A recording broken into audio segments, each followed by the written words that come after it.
बुलेटिनच्या सुरुवातीला एक महत्त्वाची बातमी। महाराष्ट्र धर्म स्वातंत्र्य विधेयक आज विधानसभेमध्ये मांडलं जाणार आहे। जबरदस्तीने किंवा प्रलोभन दाखवून होणारं धर्मांतर रोखण्यासाठी हे विधेयक समोर आले। गेल्या आठवड्यात मंत्रिमंडळ बैठकीत विधेयकाच्या मसुद्याला मंजुरी मिळाली। अखेर आज हे विधेयक विधानसभेमध्ये मांडलं जाणार आहे।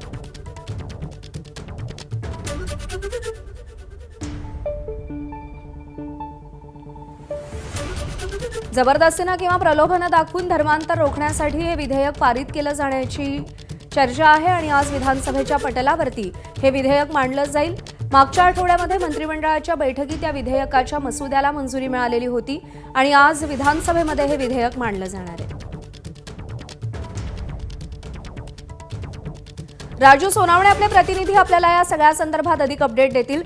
राजू, काय आहे हे धर्म स्वातंत्र्य विधेयक? आज ते विधानसभेच्या पटलावर मांडलं जाईल, त्या पार्श्वभूमीवर विधानसभेत नेमकं काय घडेल? पाहतोय आपण की आज विधानसभेमध्ये महाराष्ट्र धर्म स्वातंत्र्य विधेयक 2026 जे आहे ते मांडलं जाणार आहे। खरं तर आपण पाहतो की गेल्या अनेक दिवसांपासून जे आहे धर्मांतराचा मुद्दा जो आहे तो गाजताना पाहायला मिळतोय। भाजपच्या अनेक आमदारांकडून हा प्रश्न उपस्थित केला होता।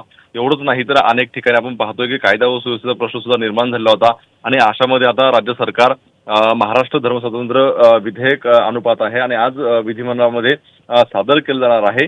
जबरदस्तीनं किंवा प्रलोभन दाखवून जर धर्मांतर करत असेल तर त्यांच्या विरोधामध्ये कारवाई केली गेली पाहिजे अशी सरकारची भूमिका आहे आणि म्हणून हे विधेयक जे आहे ते आज आणलं जाते। खरं तर मागच्या आठवड्यामध्ये मंत्रिमंडळ बैठकीमध्ये या विधेयकाच्या मसुद्याला मंजुरी मिळालेली होती आणि आज हे विधेयक विधानसभेच्या समोर येताना पाहायला मिळते। खरं तर या विधेयकातून पाहतोय की प्रलोभन किंवा जबरदस्तीनं धर्मांतर केलं तर 7 वर्षांची जी आहे ती कैद होऊ शकते आणि 5 लाखांपर्यंत दंडाची शिक्षा सुद्धा यामध्ये तरतूद करण्यात आलेली आहे।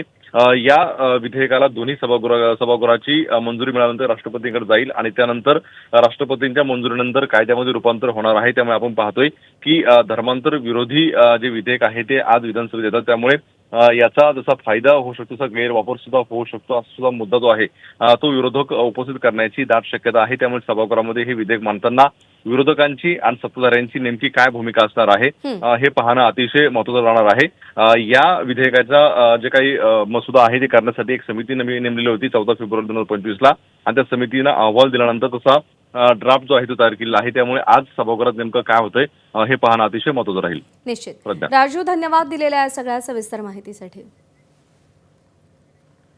दरम्यान महाराष्ट्र धर्म स्वातंत्र्य विधेयक नेमकं काय आहे, ग्राफिक्सच्या माध्यमातून एक नजर टाकूया। जबरदस्तीने किंवा आमिष दाखवून केलेलं जाणारं धर्मांतर रोखण्यासाठी हे विधेयक आहे।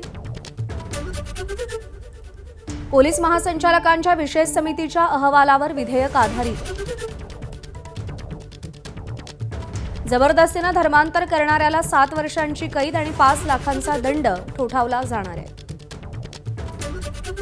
कलम 14 मध्ये बेकायदेशीर धर्मांतर करणाऱ्यांवर बंदी आणि दंडाची तरतूद आहे।